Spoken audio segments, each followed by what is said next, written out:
Graça e paz, queridos, a todos vocês. Espero, quando você estiver assistindo esse vídeo, encontre o seu coração em paz. Paz essa que excede todo entendimento, e essa paz tem nome. Essa paz encontra-se em Jesus Cristo de Nazaré. Para você que está cursando o nosso curso de maturidade, primeiramente é um prazer, agradecer a Deus pela sua vida, porque até aqui o Senhor nos ajudou. Nós estamos falando sobre a quinta matéria do nosso curso de maturidade, a nova aliança. E nós estamos hoje na quarta aula, terminando a quarta aula, no qual nós abordaremos uma pergunta. Iniciaremos com a pergunta: pecador ou justo? Qual é o sentimento que você tem quando você pensa a si mesmo? Será que sou um pecador aos olhos de Deus ainda? Será que sou justo aos olhos de Deus? E essa matéria que nós vamos abordar, eu gostaria que você que está participando conosco na página 116 da nossa apostila do curso de maturidade, que é ministrada aqui em Americana, na Abundante Vida. Você que talvez vai receber esse vídeo compartilhado de algum dos nossos alunos, você pode entrar em contato conosco e fazer parte dessa turma maravilhosa do curso de maturidade. Amém? Deus abençoe. E vamos lá, página 116 da nossa apostila do módulo 1. Começa dizendo assim: a verdade do Novo Testamento é que não somos mais pecadores, mas fomos feitos justos por meio, ou seja, através da obra do Senhor Jesus na cruz. Quando um novo convertido ouve essa afirmação, ele pergunta: como sou justo se ainda peco? Como é possível deixar de ser pecador e ainda pecar? Essas perguntas, na verdade, são legítimas ao coração de cada um de nós. Muitas vezes nós cogitamos a nossa posição pelo estado pelo qual nós passamos a viver. Uma coisa muito importante entender, que nós temos ministrados aqui em nosso curso, em nossa casa, nas celebrações ao domingo, é que a sua posição ela é inabalável. A sua posição ela não é afetada pelo estado de vida pelo qual você vive. Mas isso não quer dizer que o estado de vida que você está vivendo não venha com uma disciplina de Deus como resultado, como resposta da vida pelo qual alguns têm levado. Então nós continuamos aqui perguntando, Para entendermos essa verdade, a primeira coisa é compreendermos a definição de pecador. A definição de pecador, segundo a palavra de Deus, é o pecador que nasce com a natureza pecaminosa. Por isso que lá no texto, a carta aos Romanos, o apóstolo Paulo deixa bem claro que por um só homem o pecado entrou ao mundo, e também por um só homem veio a salvação. Nós somos herdeiros de natureza, dessa natureza pecaminosa, que nós chamamos de pecado de hereditariedade. Pecado esse que vem antecedendo os meus pais naturais, mas ele está vinculado à pessoa de Adão, nessa natureza adâmica. Então, a palavra do Senhor diz que nós herdamos essa natureza, ela está intrínseca, embutida dentro de nós. Mesmo que um pecador ainda que não tenha cometido nenhum pecado, ele é um pecador. É muito importante isso, a gente entender. Muitas vezes as pessoas dizem assim: então, pastor, Jesus, ele nasceu do pecado ou no pecado? Não. Jesus nasceu da Virgem Maria, da Mãe Maria, da Maria, e a palavra do Senhor diz que ela era uma pecadora por hereditariedade, mas foi o Espírito Santo que o concedeu, isentando o Senhor deste campo de pecado, dentro de ser um pecador. Então, se você encontrar uma pequena mangueira, por exemplo, que ainda não produziu mangas, ela ainda é mangueira. É muito importante esse pequeno exemplo que tem na nossa apostila. Mesmo que uma árvore não possa dar o seu fruto, isso não quer dizer que ela não tenha natureza. Um pé de amora, mesmo que não dê amora, a sua natureza ela é uma amoreira. Então, por mais que uma criança nasça e ela não produza os frutos do pecado, mesmo assim, ela veio de uma natureza pecaminosa, a natureza adâmica. Por isso nós tornamos pecadores quando Adão pecou. Por isso está em Romanos 5,19, diz: porque como pela desobediência de um só homem, muitos se tornaram pecadores, e assim também, por meio da obediência de um só, esse no qual sendo Jesus, muitos se tornaram justos. Então, pela desobediência de um, todos se tornam desobedientes perante a Deus, e através de Cristo Jesus agora vem o solucionar do problema, no qual Ele agora nos justifica pela ação da justificação, o ato de nos tornar justos pela sua obra redentora na cruz do Calvário. Por isso, em 2 Coríntios capítulo 5, verso 21, diz que aquele que não conheceu o pecado, Ele o fez pecado por nós, para que nele fôssemos feito justiça de Deus. Então, sou pecador? Sim, sou pecador na minha natureza antes da pessoa de Cristo ser o redentor da minha vida.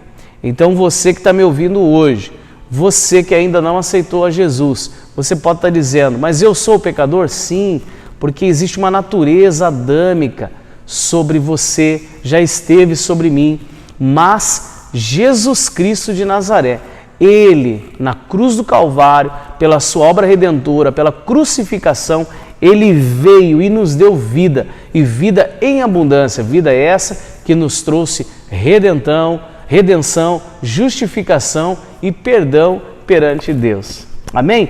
Página 117 continua dizendo a diferença, olha que legal, a diferença que existe entre posição e estado. Abra sua Bíblia, a sua apostila na página 117, por favor.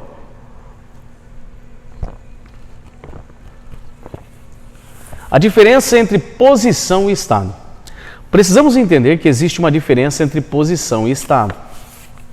O nosso estado muda todo dia, mas a nossa posição permanece para sempre a mesma. Uma coisa é a nossa posição, outra, o nosso estado momentâneo. A nossa posição diante de Deus já está estabelecida. Pastor, como assim?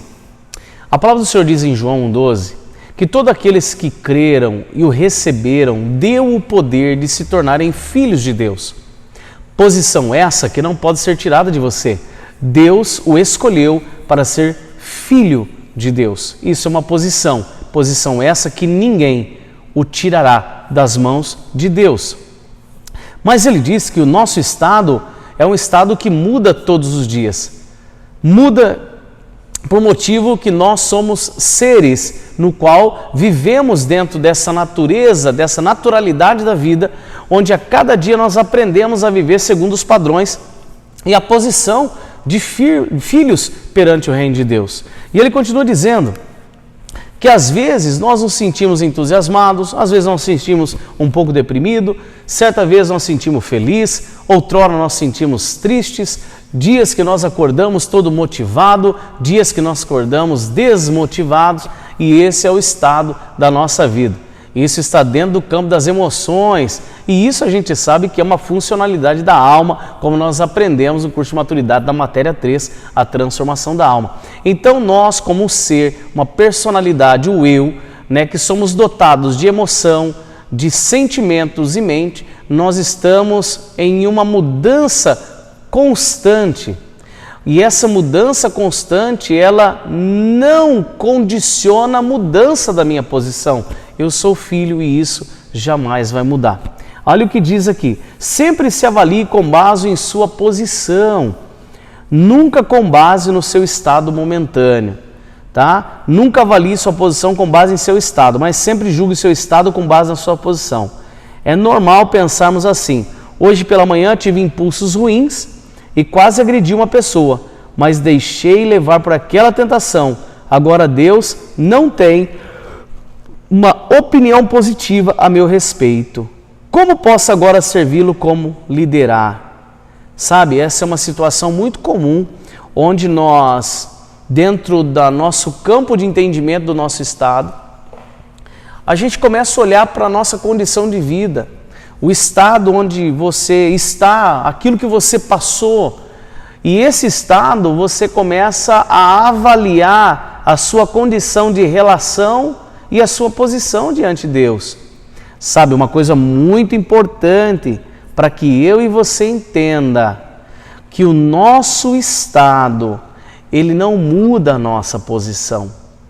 Por isso que todos os dias nós precisamos sim pedirmos a interferência de Deus para que nós possamos viver a cada dia parecidos com a nossa posição. Sabe, coisa essa é uma situação muito comum que nós precisamos que nós tenhamos uma habilidade espiritual para conduzir a nossa alma ao estado dela, entendendo que nós, independente de como nós acordamos hoje, você é filho de Deus. Sabe, permitimos que o nosso estado afete nossa percepção da posição, mas aos olhos de Deus, seu estado não pode alterar sua posição, porque sua posição já foi conquistada por Cristo e não por você. Consequentemente, você não pode alterá-la.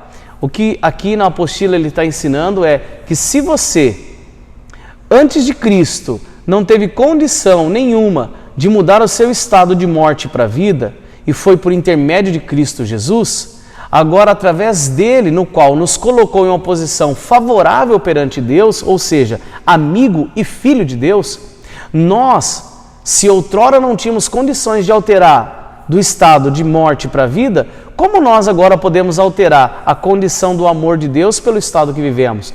Ele nos amou primeiro. É por isso que eu e você precisamos viver descansados em Deus. Sim, não estou dizendo para você para que você viva de forma deliberadamente pecadora. Não, não é isso. Você entende que quanto mais nós entendemos o favor de Deus, mais nós nos aproximamos a viver uma vida de agrado ao Senhor Jesus. Por isso, você precisa ter essa consciência hoje. O favor de Deus me alcançou, lhe alcançou. E esse favor nos colocou numa posição favorável diante de Deus. Por isso que através da influência do Espírito Santo, influência essa que vem pela meditação da palavra, por oração, pelo jejum, pela prática espiritual, andando no Espírito, é através disso que a cada dia nós mudaremos o nosso estado para viver coerente à nossa posição. Lembra de que eu já ministrei aqui? Nós precisamos ser filhos do Pai, mas também precisamos falar como o filho do Pai fala. Nós não podemos ser filhos do Pai e falarmos como o filho do vizinho. Isso é muito importante. Então lembre-se, enfatize, grife isso na sua apostila, na sua Bíblia e no seu coração. O teu estado jamais mudará a tua posição. Por isso, permaneça na tua posição. Olha que interessante o que acontece em Números capítulo 23, na apostila aqui, na página 117. Há um maravilhoso exemplo desde o princípio do Velho Testamento. Quando o povo de Israel peregrinava no deserto, e eles tiveram que passar pela terra de Moabe, na terra dos Moabitas. E Balaque, que era o rei de Moabe, estava com muito medo de Israel, porque era mais ou menos quase de 3 a 6 milhões de pessoas transitando agora pelo vale de Moabe. Então ele contratou um profeta esse que eu e você sabe, é o profeta chamado Balaão, e ele chama Balaão para amaldiçoar o povo de Deus. Mas olha que interessante que acontece em Números 23. No entanto, Deus não permite que Balaão amaldiçoe o povo. E Balaão foi obrigado a voltar aqui para Balaque e dizer: olha, eu preciso dizer algo para você. Aquele que Deus abençoou, no caso Israel, isso não poderá ser revogado. Olha que texto maravilhoso. Isso serve para mim e para você. Se você está me ouvindo agora e você se sente abençoado por Deus por ser filho dele, você pode dar um glória onde você estiver. E essa bênção da filiação e termos um pai, ou seja, estabelecido uma paternidade, é uma bênção dada por Deus e ninguém pode tirar de você e nem de mim. Deus não revoga o amor dele para conosco.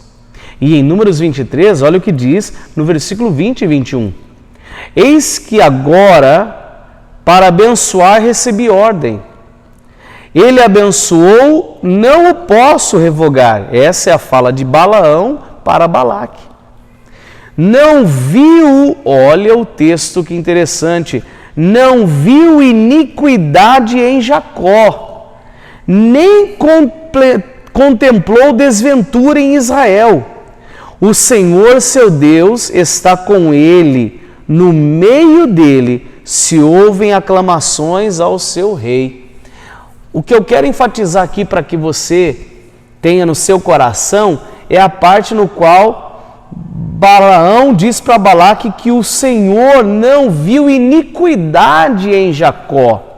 Preste bem atenção que quando fala Jacó, fala do povo, fala de Israel. E isso é uma afirmação espantosa de Deus. Por quê? Porque essa é a nossa posição na aliança. Pois ele disse, não vi iniquidade delas, jamais lembrarei.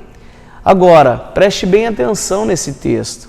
Em nenhum momento Deus não disse que não havia pecado em Israel. Apenas disse que não ouvia. Nós sabemos muito bem que o povo de Israel, quando peregrinava pelo deserto, por muitas vezes eles idolatraram um bezerro de ouro.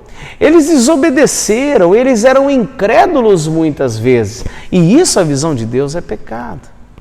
Sabe, mas quando Balaão chega a Deus, Deus diz assim, mas eu não vejo iniquidade sobre o povo. Ele não estava dizendo que o povo não tinha pecado, mas a aliança que o povo tinha com Deus, ela era muito maior do que o estado que eles estavam. A posição de aliança falava mais alto do que o estado. É muito importante quando nós estamos em Cristo Jesus, nós possamos entender que a nossa posição, que é a posição de filhos cobertos pelo sangue do Cordeiro, essa posição ela é acima do estado no qual eu estou vivendo. Por isso que mesmo quando eu peco, mesmo quando eu estou me tropeçando, desviando do alvo, quando Deus olha para a minha vida, mesmo assim Ele vê o sangue de Jesus Cristo. Por isso Ele não imputa iniquidade em nós. Isso não quer dizer que eu e você não tenhamos consequências do nosso pecado. Por isso, a cada dia nós precisamos mudar o nosso estado para sermos lícitos e para sermos iguais à nossa posição. Então, permaneça na sua posição. Nunca olhe para o estado da sua vida, olhe para a tua posição. Quanto mais nós olharmos para a nossa posição, mais nós mudaremos o nosso estado. Mas eu não posso ignorar o meu estado também. Deixar de se basear no teu estado para basear na posição não quer dizer que você precisa ignorar o seu estado. Não, nós precisamos sim termos ciências do nosso estado para que nós possamos julgar o nosso estado com base na nossa posição. Ou seja, se você que está me ouvindo hoje, se você continua na prática de algo que está tirando você ou colocando você no estado onde você se sente triste quando você se relaciona com Deus, e isso eu digo de pecado, esse estado precisa ser julgado e precisa ser mudado, porque a tua posição é de filho. E sendo filho de Deus, Deus não gostaria, como pai, que nós andássemos dessa forma. Então é muito importante que nós não ignoremos o nosso estado. Pelo contrário, que nós possamos a cada dia analisar, porque eu estou próximo de Deus, sou justo aos seus olhos pelo Cristo que fez, mas eu preciso entender que o estado que eu estou vivendo talvez não seja de agrado do Deus Pai, no qual me chama de filho e não tem uma posição para mim e para você. E assim a gente vai finalizando a aula 4, onde a gente fala sobre pecador e justo. Então, para que você entenda, somos pecadores sim por natureza. Antes de conhecermos a Cristo, a partir do momento que nós o reconhecemos como nosso único e suficiente Salvador da nossa vida, sobre nós é derramado a justificação de Deus através da obra redentora de Cristo e pelo sangue de Jesus Cristo que foi derramado na cruz do Calvário. Eu agora deixo a natureza pecaminosa e começo a ter a natureza de Cristo.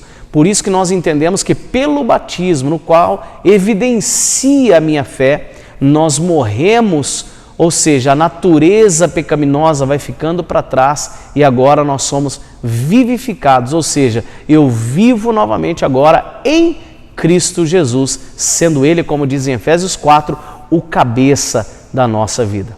Amém? Que Deus lhe abençoe e que você participe da nossa próxima aula e seja abençoada em nome de Jesus. Que Deus lhe abençoe.